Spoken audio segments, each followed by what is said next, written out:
Tous les résidents de Détroit connaissent cette histoire.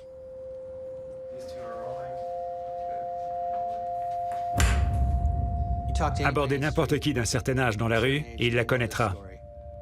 Je viens de Détroit et je connais cette histoire. Le résident de Détroit juste là la connaît, et la résidente là-bas aussi. On se sent immédiatement unis lorsqu'on en parle. Tu te souviens du tueur d'enfants du comté de Oakland? Bien sûr. Murder in Detroit suburbs is uncommon, but residents are panicky over the recent murders of children. Pendant plus de 4 décennies, Je ne peux pas imaginer tout ce que ses parents ont dû vivre. un tueur d'enfants est demeuré impuni. J'ai fait confiance aux policiers pendant plus de 30 ans. D'autres personnes reliées à un énorme réseau de pédophilie s'en sont aussi tirées. Une personne normale ne vient pas sur cette île pour abuser d'un enfant. Je pourrais détruire ce chalet, je démolirais ce chalet, juste pour faire taire la douleur et pour effacer les souvenirs. Mais si certaines de ces personnes étaient impliquées dans les 2 affaires, Des centaines d'hommes y sont venus. Des hommes du gouvernement, des hommes de pouvoir. une nouvelle enquête présentée en 4 parties a débuté avec un enfant qui a échappé au pire. Quand j'avais 7 ans, quelqu'un a tenté de me kidnapper. Tout ce que ces enfants ont subi aurait pu m'arriver. Elle apportera des révélations ahurissantes Je suis tombé sur un inventaire d'éléments de preuve qui m'a stoppé dans mon élan. où des faits dissimulés seront mis au jour. Cette affaire aurait pu être élucidée il y a 30 ans. En fait, cette affaire a peut-être été résolue il y a 30 ans. Et où un silence de plusieurs décennies sera enfin brisé. On était persuadés qu'on tenait le tueur d'enfants du comté de Oakland.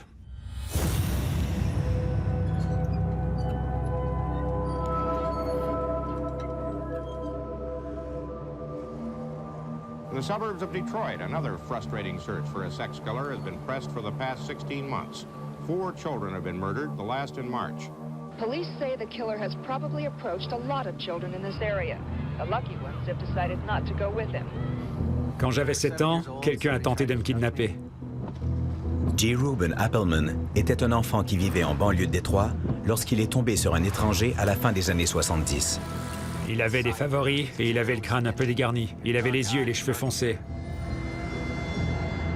Cet homme s'est arrêté près de moi avec sa petite voiture et il a ouvert la portière. Il s'est penché vers moi, il a tenté de me saisir le bras et il a dit « Monte dans la voiture ». Je me suis enfui. Plus tard, j'ai réalisé que j'avais failli devenir la victime du tueur d'enfants du comté de Oakland. J'aurais pu être une de ces victimes. Tout ce que ces enfants ont subi aurait pu m'arriver. L'incident l'a hanté pendant des années. C'est seulement lorsque j'ai eu mes propres enfants que j'ai mesuré la gravité de ce moment décisif dans ma vie.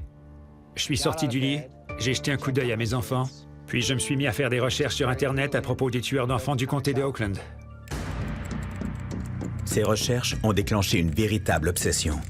En 2005, lorsque j'ai commencé à examiner cette affaire, l'Internet était en quelque sorte enflammé. On pouvait trouver des informations sur à peu près tout ce qu'on voulait sur le web. Je me disais que n'importe qui pouvait résoudre un meurtre. Il suffisait de se plonger dans l'étude des preuves assez longtemps pour trouver la réponse. Je veux savoir qui a tué ces 4 enfants. J'ai décidé que je devais résoudre ce crime d'une manière ou d'une autre. Son enquête amateur a accaparé 13 ans de sa vie. Plus il fouillait, plus l'histoire devenait violente. L'affaire du tueur d'enfants du comté de Oakland est un cauchemar. Mais une fois qu'on a accepté ce fait, il n'y a rien d'autre à faire que de l'éclaircir. Aujourd'hui, Appelman et la famille d'une des victimes croient savoir ce qui s'est passé. Pendant 30 ans, les policiers ont gardé le silence sur ceux qui sont encore à ce jour les principaux suspects. Ce n'est pas qu'on n'a pas coincé le tueur, on l'a attrapé, on l'a libéré et il a tué d'autres enfants. Il existe une réelle possibilité qu'ils aient tenté d'étouffer l'affaire. L'enquêteur d'expérience Corey Williams est bien décidé à établir les faits. Pour l'instant, je suis l'enquêteur qui a travaillé le plus longtemps sur cette affaire. Et j'en suis fier. Notre but est de résoudre l'enquête. Si on pouvait enfin donner une réponse aux familles des victimes après tout ce temps, ce serait merveilleux. Désolé. Donnez-moi un instant.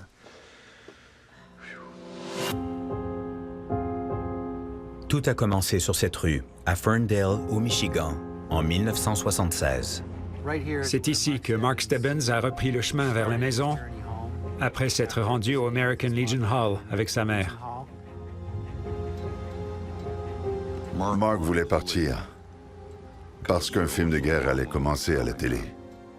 Mark est un enfant tranquille et charmant. Il collectionne les petits soldats et aime tout ce qui concerne l'armée. Il savait ce qu'il voulait faire plus tard, se joindre au corps des Marines. C'est ce qu'il voulait faire. La maison se trouve à 3 coins de rue de l'American Legion Hall et on est en plein jour. Ce n'est pas une grande ville animée remplie d'étrangers. C'est une simple intersection dans une petite ville du Midwest américain. J'ai quitté l'American Legion Hall environ 1 heure plus tard. Quand je suis arrivé à la maison, Mark n'était pas là. Puis ma mère m'a appelé et m'a demandé où était Mark. J'ai dit, « Je ne sais pas, maman. Il n'est pas ici. » J'ai appelé quelques amis de Mark, mais personne ne l'avait vu. 10 heures plus tard, Mark reste introuvable. Sa mère Ruth appelle les policiers. Il lui assure qu'il n'y a pas eu de kidnapping depuis 10 ans à Ferndale. La description de Mark est transmise sur les radios de la police. Un peu moins de 5 pieds, cheveux blonds roux et les yeux bleus. Les agents passent de porte en porte, mais personne n'a rien vu. The body of 12-year-old Mark Stebbins, 429 East Saratoga, Ferndale, was found in the rear of a parking lot of an office plaza. Je déteste l'idée que son corps ait été jeté là. Il était sur 10 Mile Road, à environ 90 mètres à l'ouest de Greenfield Road. Il est retrouvé à un peu plus d'1 kilomètre de la maison. Il y avait un mur entre le centre commercial et des immeubles. Le corps de Mark a été placé dans un banc de neige près de ce mur. Il était entièrement vêtu. Il portait un parka bleu et des jeans.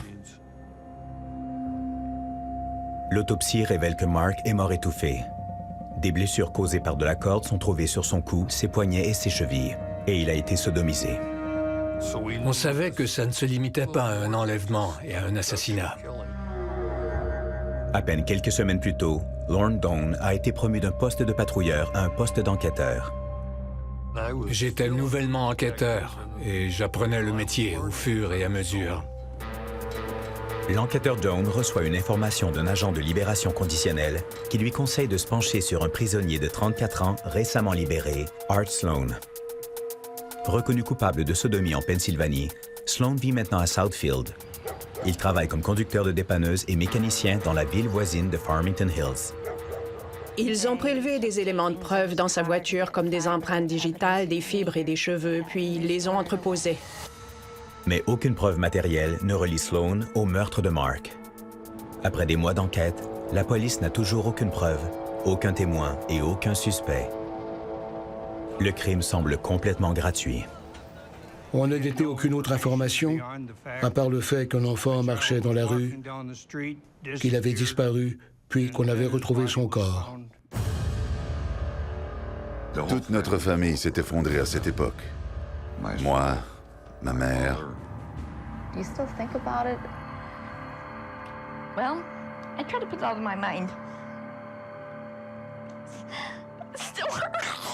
Ma mère a été profondément affectée par la mort de Mark et sa santé s'est détériorée. Je m'en voulais terriblement. Si je l'avais raccompagné à la maison, il serait peut-être rentré sain et sauf. Tout le monde souhaitait résoudre cette affaire à tout prix. Bien sûr, à ce moment-là, on ne se doutait pas qu'elle allait prendre une telle ampleur.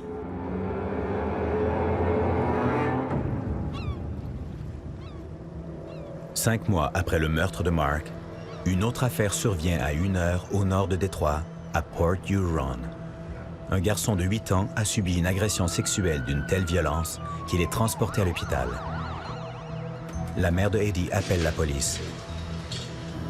L'homme arrêté est un professeur d'éducation physique.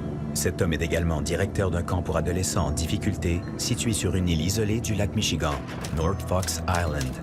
Les découvertes de la police d'État ouvrent une boîte de Pandore. Il s'agit d'une véritable toile d'araignée. En réalité, c'était une couverture.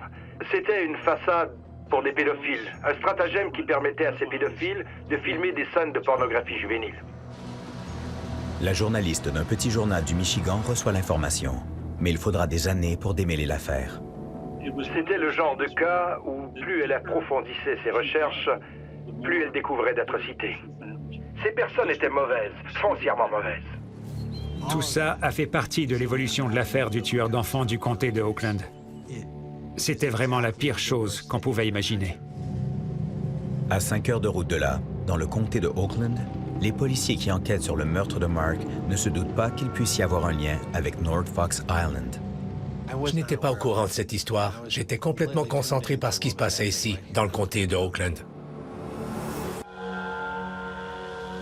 Pendant que les policiers du comté de Oakland continuent de chercher le meurtrier de Mark Stebbins, dans le comté de Sinclair, la police d'État du Michigan découvre peu à peu les actes choquants commis sur North Fox Island, dans un camp pour adolescents en difficulté.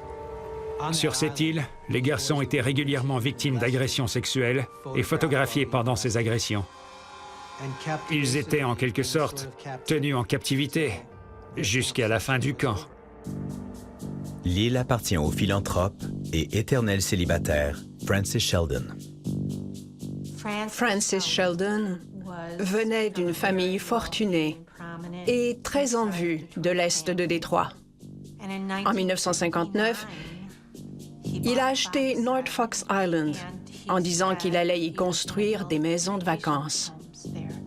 Mais au lieu de ça, il a transformé les chalets et tous les bâtiments qu'il a achetés sur l'île en un endroit où il pouvait emmener des enfants, les filmer et les agresser.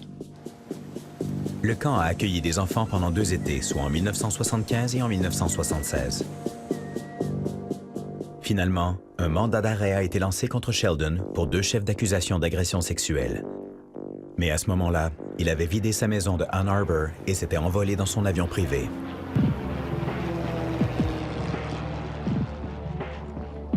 Les garçons de North Fox Island avaient environ le même âge que Mark Stebbins.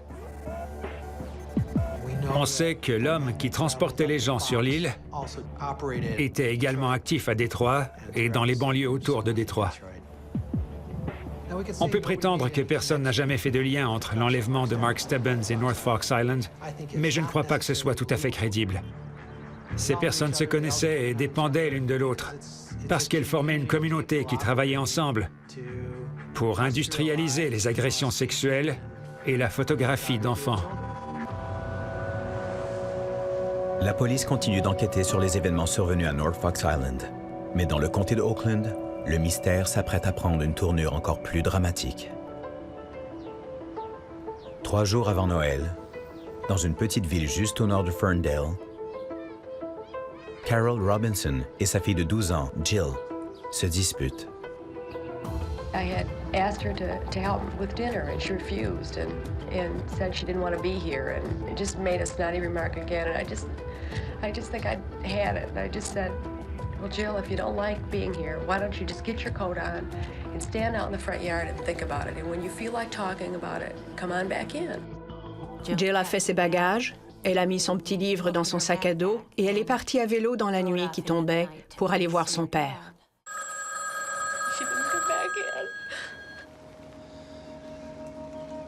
Son père Tom, un professeur d'anglais, vit quelques kilomètres plus loin à Birmingham. Jill n'est jamais arrivée chez lui. Un peu avant minuit, Tom appelle la police. Un ami de la famille affirme avoir vu Jill qui pédalait en direction nord sur Woodward Avenue vers 19h30, soit environ 1 heure après avoir quitté la maison. À part cette information, les policiers n'ont aucun indice. Et tout comme Mark Stebbins, Jill Robinson semble s'être volatilisée. C'est le lendemain de Noël. Un automobiliste qui roule sur l'Interstate 75 près de la ville de Troy aperçoit une masse dans la neige sur le bord de l'autoroute. Il s'agit du corps de la jeune Jill Robinson. Jill est retrouvée sur le dos, entièrement vêtue et portant son sac à dos bleu. Elle a une blessure par balle au visage.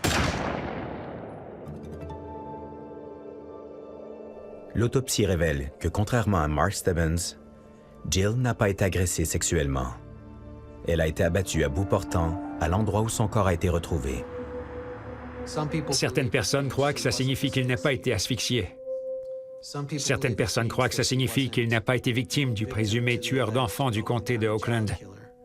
D'autres personnes, comme l'enquêteur à la retraite Jack Kalbfleisch, un membre du premier groupe d'intervention, croient qu'elle a bel et bien été asphyxiée. Lorsqu'une personne suffoque, une certaine quantité d'oxygène reste dans les poumons. À mon avis, lorsque Jill est retombée au sol, la pression de son sac à dos lui a fait pousser un gémissement, causé par l'oxygène qui s'échappait. C'est à ce moment-là que son kidnappeur l'a abattue, pour s'assurer qu'elle était morte. L'autopsie révèle également que durant les 3 jours où Jill a été retenue captive, quelqu'un a lavé ses vêtements et l'a nourrie. Oui, c'était une période très sombre. C'est le genre de choses qu'on n'oublie jamais. Je pense inévitablement à elle tous les matins et tous les soirs. Les services de police de Détroit et de Royal Oak rencontrent les amis de la famille de Jill. Personne ne sait où elle est allée, ni qui aurait pu lui faire du mal.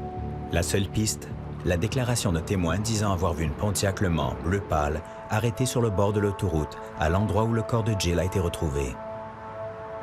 En s'approchant, ils ont vu la voiture quitter le bord de l'autoroute.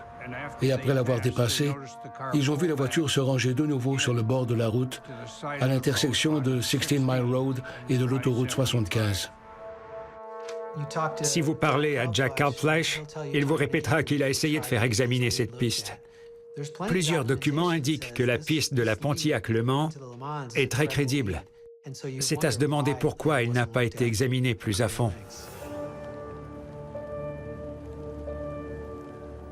The day is Sunday, the second day of January 1977.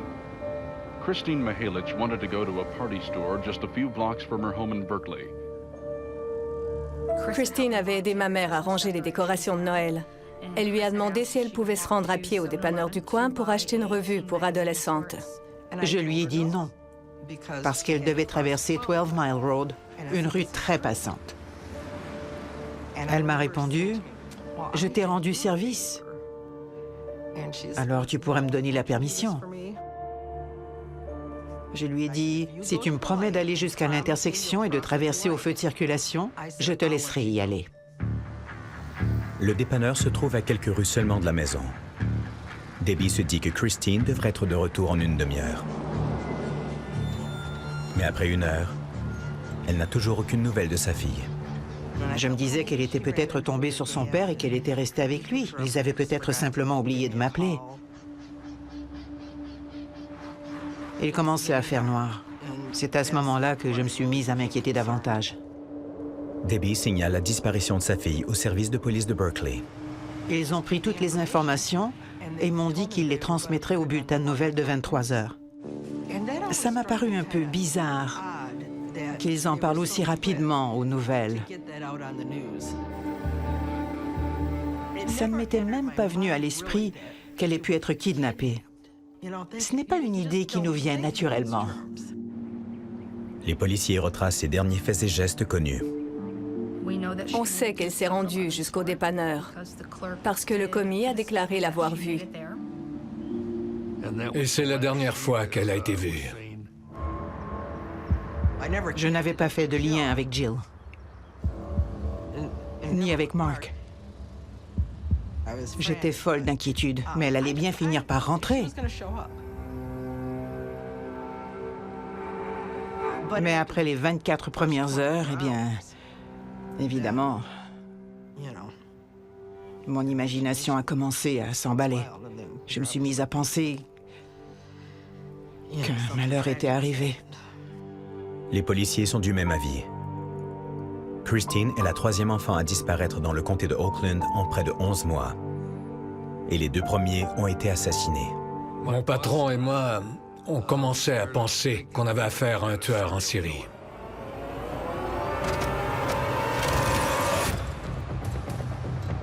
Le service de police de Southfield met sur pied un groupe d'intervention qui réunit toutes les forces de l'ordre du comté de Oakland. Le lieutenant Jack Kalbfleisch du service de police de Birmingham participe à la première rencontre. Ça a été le début de mon enquête sur ces meurtres d'enfants. Le groupe d'intervention était composé d'une 50aine d'hommes. Ils provenaient de différents services de police qui avaient fourni des effectifs, même si les victimes ne relevaient pas nécessairement de leur juridiction. Ils voulaient coincer le coupable. Le public commence à réagir. If your youngsters may have been here, may have seen something, if they may have been approached by a stranger, ask them about it. On a diffusé un numéro de téléphone pour joindre le groupe d'intervention. Les agents prenaient en note les différentes informations et on travaillait à partir de ça. 19 jours après la disparition de Christine, à environ 11 km de Berkeley, dans un cul-de-sac du village de Franklin, un homme aperçoit quelque chose dans un fossé. Il a vu un truc rouge qui sortait de la neige. C'était la main de Christine. Quand je me suis rendu sur le lieu du crime, son corps était encore sur le bord de la route. Elle était étendue sur le sol et elle était partiellement recouverte de neige. Son bras dépassait. Elle était visiblement morte. Nous sommes en 1977. La police d'État du Michigan continue d'enquêter sur un réseau de pédophilie installé sur une île isolée du lac Michigan. Près de 500 km au sud, un troisième enfant a été tué et abandonné dans la neige en banlieue de Détroit. On a cogné à la porte. Il y avait des policiers accompagnés d'un pasteur. J'ai su immédiatement. Je savais ce qu'il venait m'annoncer. Après 19 jours d'attente angoissante, on apprend que la jeune Christine Mihalik, 12 ans, de Royal Oak, est maintenant la troisième enfant à être kidnappée, assassinée et abandonnée dans la neige sur le bord de la route. L'autopsie de Christine révèle des similarités avec celle de Jill Robinson et de Mark Stebbins. Comme Jill, Christine n'a pas été agressée sexuellement, mais comme Mark, elle a été asphyxiée. Les trois enfants étaient entièrement vêtus, lavés et bien nourris. Et les trois ont été tués quelques heures seulement avant d'être jetés dans la neige. On a alors compris que c'était une affaire d'une grande ampleur. Il s'agissait de la même personne ou du même groupe. Après l'enlèvement de Christine Mihalik, qui était la troisième victime, les journaux ont multiplié les articles sur ces enfants. Les parents et les enseignants commençaient à prendre conscience qu'on recherchait probablement un tueur en série, ou encore un duo ou un groupe de tueurs. Parents in neighborhoods where the victims lived are taking special precautions. No, my kids aren't playing out. They're with me all the time. Les gens ne laissaient même plus les enfants jouer dans la cour sans la supervision de parents. C'était exactement le genre de crime qui les avait fait quitter Détroit, et voilà que ça se produisait chez eux. Jusqu'à maintenant, des centaines d'informations ont été envoyées au nouveau groupe d'intervention. L'une d'elles retient l'attention des policiers. L'information numéro 370. Thomas Waldron du service de police de Flint a appelé mon patron à Southfield pour lui dire qu'il avait un suspect en détention pour une autre affaire. Et cet homme prétendait qu'il connaissait l'identité du tueur d'enfants du comté de Oakland. Ce suspect est Gregory Green, un pédophile de 27 ans arrêté pour avoir agressé un jeune garçon à Flint, au Michigan. C'était exactement le genre de piste qu'on recherchait. Mon patron et moi, on s'est rendus là-bas. L'enquêteur Doane n'a jamais parlé publiquement de ce qui s'est passé. Lors de l'interrogatoire, Green révèle à Doane que son ami et fidèle complice a tué la première victime, Mark Stebbins. Il a dit que c'était Christopher Bush. Christopher Bush, 25 ans, vit à Alma, au Michigan, où il gère un restaurant, le Scotsman. Green et lui sont accusés d'avoir forcé des garçons à commettre des actes sexuels et à poser pour des photos obscènes. À part ces accusations, Bush n'a aucun antécédent judiciaire. Son père, H. Lee Bush, est un cadre haut placé chez General Motors. On s'est rendu chez lui à Alma et on l'a arrêté. Il voulait retourner à l'intérieur pour prendre une brosse à dents. On s'est dit que ce serait l'occasion d'entrer dans sa maison et de voir ce qui s'y trouvait. Et c'est ce qu'on a fait. Il a dit « Je n'ai rien à cacher, vous pouvez fouiller ». Les enquêteurs font une découverte horrifiante. On a trouvé une valise remplie de revues et d'images découpées présentant de jeunes enfants. Ils trouvent également des films de pornographie juvénile sur des bobines 8 mm, de la corde et des attaches, et 2 fusils. Il a admis être un pédophile et avoir déjà ramassé des enfants.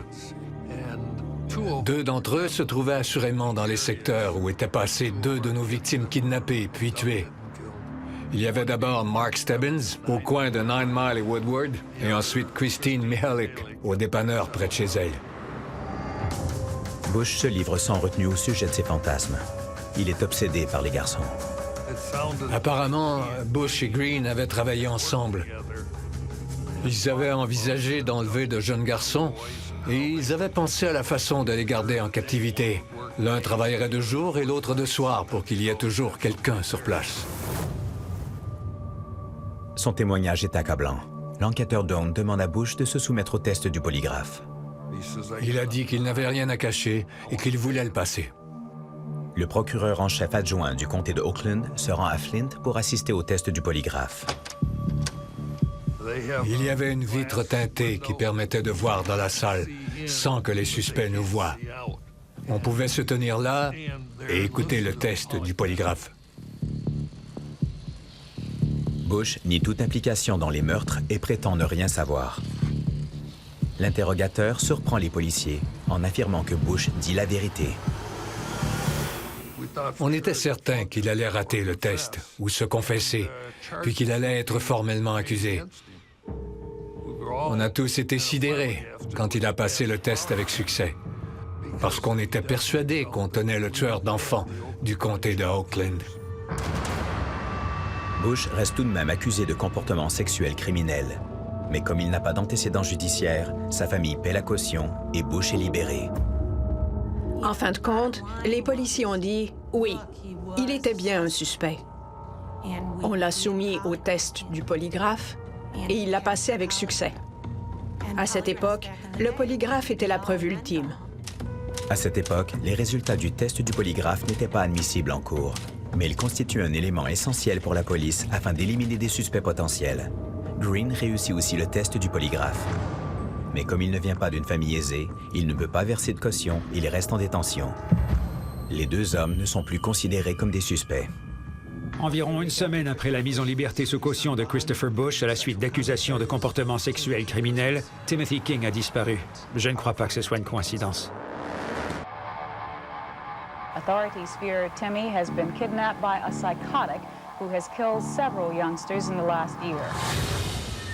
7 jours après la libération sous caution du suspect le plus prometteur de la police, Christopher Bush, le jeune Tim King, 11 ans, emprunte 30 cents à sa sœur pour aller acheter une barre de chocolat à la pharmacie située à quelques rues de chez lui. Timothy King a été enlevé dans ce stationnement. Il est entré dans la pharmacie par ici et il est ressorti à l'arrière. Tim a sans doute emprunté ce chemin toute son enfance, tout comme les autres enfants et tout comme moi. On est allé manger au restaurant. Marion et moi sommes rentrés vers 21h, mais Tim n'était pas là. Quand je suis rentré, il y avait des voitures de police dans l'entrée. Ma mère est sortie en courant et m'a demandé si j'avais vu Tim. Je comprenais pas. Elle m'a dit qu'il avait disparu. J'ai pris le bâton de baseball de Tim et je suis parti à sa recherche. On savait que c'était grave. Tim a disparu depuis seulement quelques heures, mais cette fois-ci, la police sait qu'elle doit agir immédiatement. Investigators will continue to work into the night, hoping to find a lead on Timothy King's whereabouts. On espérait attraper le kidnappeur, en train de transporter Timothy King encore vivant dans le coffre de sa voiture. On l'espérait plus que tout. Every available police officer in Birmingham was pressed into the search for Timothy King, hoping, praying that the youngster would be found alive. Il y avait des hélicoptères qui survolaient tout le comté de Oakland à la recherche de Tim. Partout où on allait, il y avait des barrages. Les forces de l'ordre étaient très présentes, il y avait des voitures de police partout. Les policiers vérifiaient les véhicules et patrouillaient dans les rues. C'était la folie dans la ville. Les terrains de jeu sont désertés. Les portes sont verrouillées. La panique s'installe. Dear newsman, I hope that you find the unknown killer that keeps killing every little kid. Have good luck. I am a 9-year-old girl from Tecumseh, Michigan. I am a little girl that has nightmares at night when I try to go to sleep. La nouvelle est diffusée à travers le pays. La police d'État du Michigan prend les commandes du groupe d'intervention dans ce qu'on appelle maintenant l'affaire du tueur d'enfants du comté de Oakland. 2 jours plus tard, les policiers obtiennent une première piste. Quelqu'un croit avoir entrevu le tueur. Un témoin a affirmé avoir vu Tim parler à un homme. Il se tenait à côté d'une gremlin bleue. 80 detectives working on each shift, all of them, looking for this man.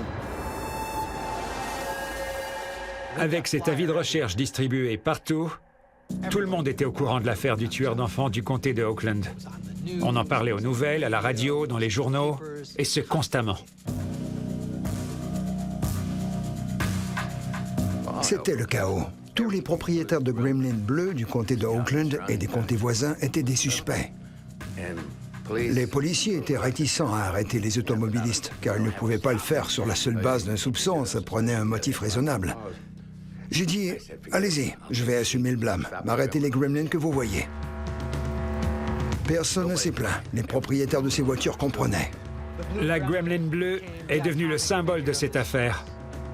Tous les résidents de la région de Détroit cherchaient une gremlin bleue.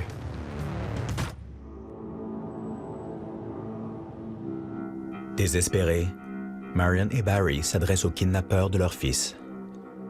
Le mets préféré de Tim était le poulet frit. Ma mère lui a promis de lui en servir lorsqu'il rentrerait. We love you, Tim. God bless you. Stay tough. Say your prayers and we're with you, buddy. And Kathy and Chris and Mark say to treat him just like you would a brother. We all want him back. Please send him. Salut, papa. Salut, bienvenue. Comment ça va? Bien. C'est la première fois que les frères et sœurs de Tim s'assoient ensemble devant les caméras. Nos parents ont essayé de nous épargner. Ils ne nous laissaient pas regarder la télé et ils nous ont caché les journaux qu'ils avaient gardés de cette période. Même s'ils essayaient de nous changer les idées et de nous divertir, on voyait au fond de leurs yeux qu'ils étaient tristes. Je n'ai jamais pensé que mon fils allait revenir à cause des autres enfants qui avaient disparu. Barry avait raison. After nearly a week of waiting, hoping against hope, the parents of 11-year-old Timothy King of Birmingham were today confronted with their worst fears.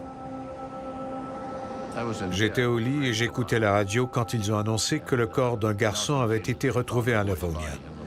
J'étais sûr à 99% que c'était Tim. Je me suis rendu sur place. Il n'y avait rien d'autre qu'on pouvait faire à part identifier Tim. I still feel the most important aspect is the investigation and get this animal off the street. C'était éprouvant. C'était la pire tâche qui soit. The body of 11-year-old Timothy King was found last night. He'd been suffocated and sexually molested. Comme la première victime, Mark Stebbins, Tim semble avoir été attaché au poignet. Et comme pour les 3 victimes avant lui, son corps a été méticuleusement nettoyé. Le médecin légiste a dit qu'un composé appelé Physoex avait été trouvé dans le corps. C'était une solution de nettoyage employée dans le milieu médical. Est-ce qu'on cherchait un travailleur de la santé? Ou encore quelqu'un qui avait des problèmes de peau et qui utilisait ce savon? L'autopsie révèle qu'environ 6 heures avant la découverte du corps, Tim a mangé son mets préféré, du poulet frit. Tim a été kidnappé, agressé sexuellement et asphyxié. Je ne peux imaginer une mort plus horrible. Je suis persuadé que Tim savait ce qui allait lui arriver, parce qu'on l'avait prévenu de ne pas monter dans la voiture d'un étranger. Rien n'indique que les victimes se sont débattues. Je me suis demandé si elles avaient pris un bain en pensant qu'elles seraient envoyées à la maison enveloppées dans une grande serviette, et puis que soudainement, elles avaient été asphyxiées par derrière.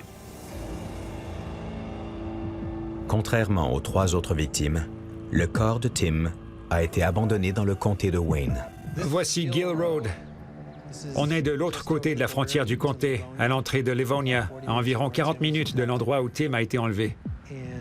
C'est intéressant qu'il ait été déposé ici, parce que c'est juste à la frontière, non seulement d'une nouvelle ville, mais d'un nouveau comté. À 18h30, le soir où le corps a été retrouvé, on a annoncé une nouvelle que le comté de Wayne allait imiter le comté de Oakland et ériger des barrages routiers à partir de minuit. Et le corps a été déposé vers 22h30. Que le tueur a regardé les nouvelles. Le groupe d'intervention a commencé à le talonner, alors il s'est débarrassé de la victime. Le groupe d'intervention est maintenant convaincu qu'un seul tueur enlève des enfants dans la même zone concentrée autour de Woodward Avenue, entre Ferndale et Birmingham, et qu'il choisit ses victimes au hasard. Police here at the command center say the killer is attracted to children between 10 and 12 years old, that he sexually assaults the boys but not the girls. La seule variante, c'était le fait qu'il y avait 2 garçons et 2 filles. La façon dont les crimes étaient commis, la manière dont les enfants étaient enlevés, à la vue de tous, le fait qu'ils étaient détenus pendant quelques jours, que leur corps était nettoyé avant d'être abandonné et que les enfants étaient bien nourris, tout ça disait aux policiers que les meurtres étaient liés entre eux. La police sait également que dans les années 70, avant l'avènement de l'Internet, les pédophiles se regroupaient. Il y avait des centaines de réseaux de pédophiles et ils se connaissaient tous. Il n'y avait pas de téléphone mobile et d'ordinateur pour communiquer entre eux. Mais ils savaient où se rencontrer. Et s'ils voyageaient, ils savaient comment entrer en contact avec d'autres pédophiles dans différentes villes. Les réseaux étaient donc incroyablement bien organisés. Il y avait une atmosphère de peur qui régnait. Les avis de recherche pour le présumé tueur d'enfants du comté de Oakland étaient affichés partout. Ils étaient collés aux lampadaires et placés dans les vitrines des commerces. Tous les enfants étaient terrifiés. On nous faisait peur.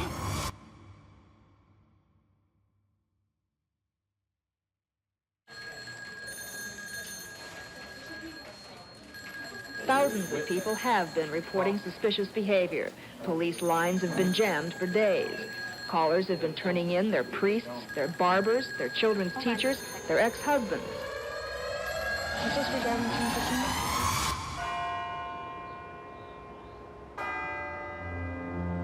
On pouvait voir une famille américaine, tout ce qu'il y a de plus typique, qui entrait dans une église catholique pour enterrer Tim. Puis on a vu le petit cercueil. C'était tout simplement... C'était terriblement déchirant.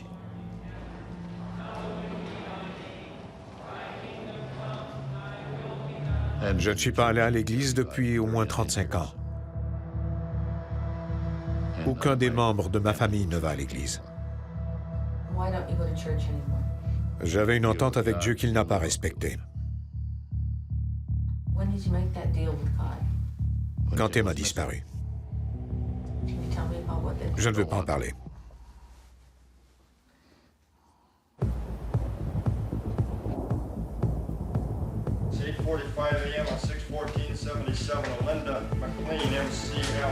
Dans les jours et les semaines qui suivent, une armée de policiers provenant de 12 agences différentes travaille nuit et jour et offre leur temps pour examiner près de 20 000 éléments d'information.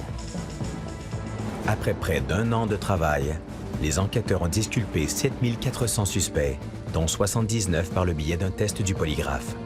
Ils ont vérifié quelques 3 000 voitures Gremlin bleues. Ils ont visionné des films de pornographie juvénile. Et ils ont revu les dossiers de plus de 10 000 délinquants sexuels connus. Do you have reason to believe that you will catch him? After all this time, doesn't it make it more difficult to catch him? Oh, I think it makes it more difficult the longer it goes. But every investigator here is confident in his own mind that there will be an apprehension. Il a tort. 1 an après la disparition de la 4e victime, Tim King, le plus grand groupe d'intervention de l'histoire du pays est dissous. On n'avait aucun suspect sérieux. On n'avait plus d'argent. On n'avait rien.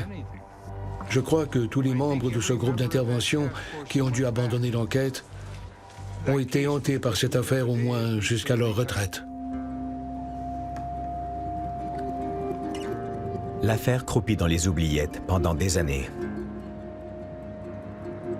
Les policiers ne nous ont jamais appelés pour dire qu'ils enquêtaient sur quelqu'un ou qu'ils avaient des suspects. Il n'y avait aucun dialogue. Aucun. À quoi penseriez-vous en allant vous coucher le soir, en sachant que votre fille a été détenue par un inconnu pendant 19 jours? Cette idée vous suivrait 24 heures sur 24. 7 jours sur 7, année après année, elle ne vous quitterait jamais. C'est un monde très, très sombre qu'on se met à découvrir lorsqu'on s'intéresse à l'affaire du tueur d'enfants du comté de Oakland. Parce qu'on sait qu'il y a un problème encore plus grand qui n'a toujours pas été résolu. J'ai parcouru des centaines d'articles quand j'ai commencé à étudier cette affaire. C'était l'information la plus accessible. La plupart des articles portaient sur le fait qu'il n'y avait aucune piste. Ils répétaient que les policiers n'avaient aucun indice et aucun suspect. Toutefois, à l'occasion, je tombais sur un article au sujet de North Fox Island. North Fox Island, sur le lac Michigan, une île appartenant au millionnaire Frank Sheldon. 4 mois après le meurtre de Mark Stebbins, le secret sur l'île qui accueillait un camp pour garçons a été exposé au grand jour. C'est ici que des pédophiles de partout au Michigan agressaient de jeunes garçons, filmaient les agressions et vendaient les images à travers le monde. Peu après le meurtre de Mark Stebbins, le réseau de North Fox Island a été démantelé. Les grands journaux n'ont pas accordé beaucoup d'importance à cette histoire. Mais j'ai ensuite trouvé d'autres articles. De petites phrases ici et là mentionnaient que des enquêteurs au nord de l'État examinaient la possibilité que le tueur d'enfants du comté de Oakland ait un lien avec les actes de pédophilie qui ont été commis à North Fox Island. Si vous cherchiez des preuves tangibles, ça c'en était une importante.